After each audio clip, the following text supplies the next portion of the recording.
आज के यानी कि 6 जुलाई के मार्केट एनालिसिस वीडियो में आप सबका बहुत बहुत स्वागत है।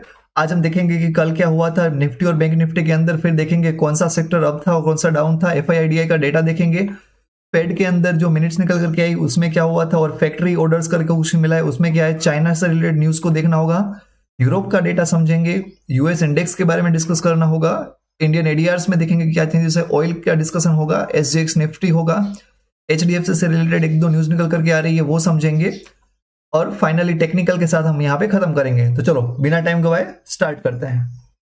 अगर हम कल की बात करें तो पूरे दिन हमारे पास साइडवाइज जैसा ही निफ्टी में मोमेंटम था। लास्ट में जाते जाते एक अपसाइड मोमेंटम दिया और 400 के ऊपर तक लेकर गए थे मार्केट, लेकिन जो रिलेटिव क्लोजिंग आई है वो 398 पे आई हुई है। बैंक निफ्टी के केस में एक सडन जंप तो देखने को मिला, लेकिन साथ ही एचडीएफसी के अंदर हमारे पास सेलिंग स्टार्ट हो गई, तो फिर वो पूरा ही साइडवाइज होकर के बंद किया हुआ है। मतलब चौपी चौपी सा मार्केट था हमारे पास कल। अगर सेक्टर वाइज देखें तो हमारे पास बैंक डाउन चल रहे थे, उसमें पीएसयू बैंक थे वो अप थे, ऑयल अप था, एफएमसीजी अप था, ऑटो अप था, लेकिन वो सब माइनर से अप थे, कुछ खास मेजर हमको वेरिएशन देखने को नहीं मिला हुआ है। एफआईआईडीआई की बात करें तो अगेन डीआईआई ने सेल किया हुआ है, म्यूचुअल फंड रिटेलर्स यहाँ पे सेल कर रहे हैं, जबकि एफआईआई ने बाइंग की हुई है। लेकिन इस बाइंग को फिर से ज्यादा तवज्जो मत देना, ये कभी भी सेलिंग में बदल सकती है या फिर मार्केट कभी भी नीचे जा सकता है। अच्छा, यूएस के अंदर फेड की मीटिंग निकल करके आई है, उसमें जो मिनट्स थे उसमें उन्होंने बताया हुआ है कि अभी जो रेट हाइक होगा उसको पॉज करेंगे, और वो एक्सपेक्टेड ही था, कुछ खास वहां पे नया जानने को नहीं मिला। यूएस फैक्ट्री ऑर्डर्स की बात करें, अगर फैक्ट्री ऑर्डर्स मतलब क्या कि नए जो मैन्युफैक्चरिंग के ऑर्डर मिले हैं उसके अंदर जो आउटकम आना चाहिए था, जो इन्वेस्टर सोच के रखे थे वो था 0.8%, बट एक्चुअल कितना आया 0.3%। तो ये एक नेगेटिविटी दिखा रहा है, उसी के चलते यूएस के सारे इंडेक्स हमको नेगेटिव खुलते देखने को मिले थे। दूसरा एक इंपॉर्टेंट डेटा हमारे पास होगा चाइना का सर्विस पीएमआई डेटा। ये बेसिकली हमारे पास सर्विस सेक्टर की ग्रोथ शो कर रहा है। वो 56% जितना आना चाहिए था, लेकिन यहाँ पे 53.9 जितना ही आया हुआ है।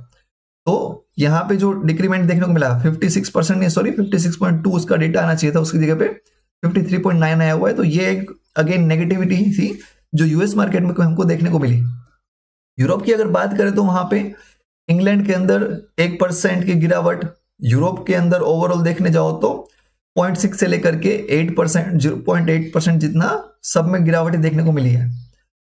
अच्छा, यूएस इंडेक्स की बात करो, हर जगह पे आपको देख रहा है रेडनेस देखने को मिल रही है, मतलब उतना अभी जो इंथुसियाज्म देखने को मिलना चाहिए था वो दिख नहीं रहा है। विक्स की भी बात करो तो देखो 5% जितना विक्स में जंप देखने को मिला हुआ है। तो ये सब दिखा रहा है कि आगे कंटिन्यू और भी फॉल हो सकता है एक दो दिन के लिए बाइंग आ जाए, लेकिन फिर फॉल होने के चांसेस हैं। इंडियन एडीआर्स की बात करो, देखो खास करके यहाँ पे एचडीएफसी को देखना -5% तक गिर करके बंद हुआ है। विप्रो के अंदर भी हमको सेलिंग देखने को मिली है, जबकि हमारे पास अगर देखें तो इन्फोसिस और हमारे पास आईसीआईसीआई बैंक वो हमारे पास ऑलमोस्ट सेम लेवल पे ही जाते हुए देखने को मिल रहे हैं। तो एचडीएफसी को आज गौर से देखना, इसका रीजन भी हम समझने वाले हैं, देखते जाओ। ऑयल की बात कर लें तो ऑयल के अंदर हमारे पास हल्का सा इंक्रीमेंट देखने को मिल रहा है। इसका रीजन क्या है, ओपेक प्लस देशों के अंदर हमारे पास फिर से ऑयल प्रोडक्शन कट करने को लेकर के समझौती नहीं हो पा रही है, वो सब एक बात पे एग्री नहीं कर पा रहे हैं, उसके चलते वहां पे हमारे पास देखने को मिल रहा है कि फिर से हमको यहाँ पे थोड़ा सा इंक्रीमेंट देखने को मिला, जबकि ये इंक्रीमेंट बहुत ज्यादा होना चाहिए था, है ना। देखो अगर वहां पे सहमति बन जा रही है फिर से, तो और ये थोड़ा सा ऊपर 3-4% तो कैसे ही करके निकाल लेगा। एसजीएक्स निफ्टी की बात करो तो फ्लैट सा ही ओपनिंग दिखा रहा है, 19,512 पे दिखा रहा है, मतलब कि वहां पे कुछ ज्यादा वेरिएशन नहीं आने वाला है, 20-30 पॉइंट ऊपर नीचे खुलेगा। अब एचडीएफसी आपको पता है कि क्यों गिरा, इतना जबरदस्त फॉल हमको जो बैंक निफ्टी में देखने को मिला था एचडीएफसी की वजह से। एचडीएफसी गिरने का मेन रीजन था कि उसको सारे इंडेक्स से हटा रहे हैं। अब उसको हटाएंगे तो कोई ना कोई रिप्लेस करने के लिए तो चाहिए होगा। तो हमारे पास बीएसई ने एक लिस्ट जारी की है, उसमें उन्होंने बताया हुआ है कि सेंसेक्स जो मेन इंडेक्स है उसके अंदर जेएसडब्ल्यू स्टील को इंक्लूड किया जाएगा, बीएसई 100 के अंदर जोमेटो को इंक्लूड किया जाएगा, सन 650 के अंदर अपोलो हॉस्पिटल को ऐड करेंगे, और बीएससी ग्रीन एक्स के अंदर हमारे पास इन्फोसिस को ऐड करेंगे। इन शॉर्ट बात यह है कि एचडीएफसी से अभी पैसा निकलेगा और वो पैसा इन सब स्टॉक में जाएगा। तो इन सब स्टॉक को भी आप देख सकते हो, वहां पे मोमेंटम हमको देखने को मिलेगा। HDFC ने एक दूसरा काम किया हुआ है कि वहां पे उन्होंने लोन ग्रोथ फाइल किया। लोन ग्रोथ उनका निकल करके है 15.8%, जो हमारे पास नेशनल एवरेज से तो ज्यादा है, बट एक्चुअल में अगर देखने जाए तो HDFC बैंक और HDFC दोनों को मिला देंगे तो वो 13 पॉइंट समथिंग निकल करके आ रहा है। इट मीन दैट कि वो भी एक अगेन नेगेटिव ही न्यूज निकल करके आएगी।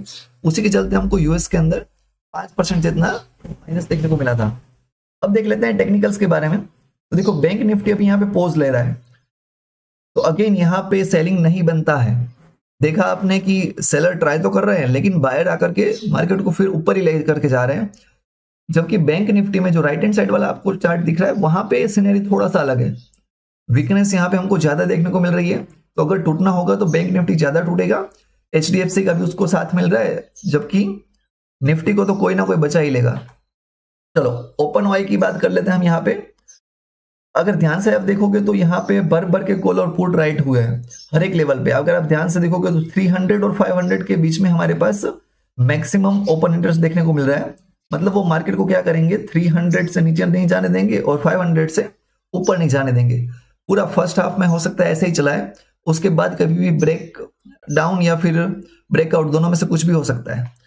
अगर चेंज इन वाई की बात करें तो मैक्सिमम हमको देखने को मिला है 19,350 के ऊपर, और किसके अंदर देखने को मिला है, पुट के अंदर। मतलब पुट राइटिंग जबरदस्त की है हमारे पास। जो प्रो है उन्होंने पुट राइटिंग जम करके की हुई है। चलो बैंक निफ्टी के लिए देख लेते हैं। वहां पे अगेन हमारे पास पुट राइटिंग जबरदस्त देखने को मिल रही है। ओपन वाई अगर आप देखो तो 6 करोड़ से भी ज्यादा ओपन वाई है, और हमारे पास 45,000 के ऊपर जबरदस्त सेलिंग देखने को मिल रही है। जबकि आप रेजिस्टेंस की बात करो तो वो निकल करके आएगा 45,600 के अराउंड। फाइन। बैंक निफ्टी के केस में सेम वे में हमारे पास अगेन 45,300 के ऊपर ही सबसे बड़ा हर्डल देखने को मिलेगा। वहां पे चोपीनेस हमको देखने को मिल सकती है। That's all about in this video. Please like share and subscribe. Thank you so much.